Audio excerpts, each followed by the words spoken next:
Blessed and happy Monday to all of you, my dear friends, my dear brothers and sisters, my dear good people of God, faithful followers of the Daily Gospel Reflection with Father Jack.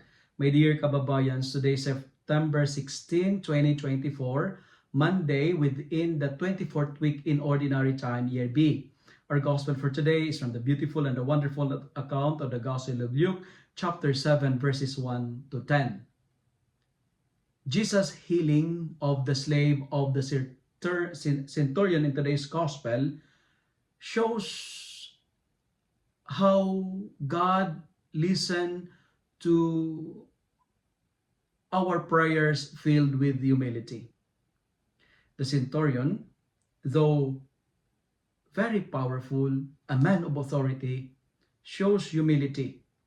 And amidst of his social status, amidst of his achievements, amidst of his power and authority, and a person who belongs to the noble rank, never impedes him. His status never impedes him to beg or ask favor from Jesus for his slave.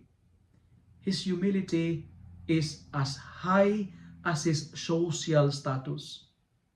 And the gospel for today is challenging me and you.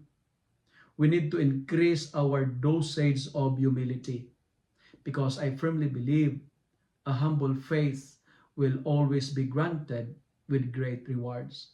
When you beg the Lord, when you pray, when you ask something, be humble. My dear friends, my dear followers, remember this: the higher we go, the more we should use the ladder to step down, to reach out and promote the lowly.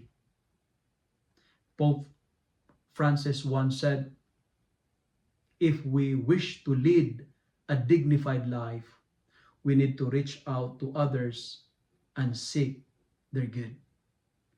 Remember, my dear friends, a humble faith has a great reward.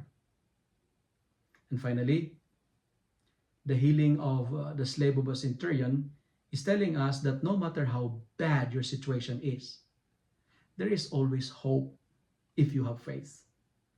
And if you have faith, everything is possible. Today, have faith, and everything will work out for the best. Faith can move mountains. If you love and like this reflection, kindly share it with your friends, share it with your family, make the word of God viral so that many will be blessed.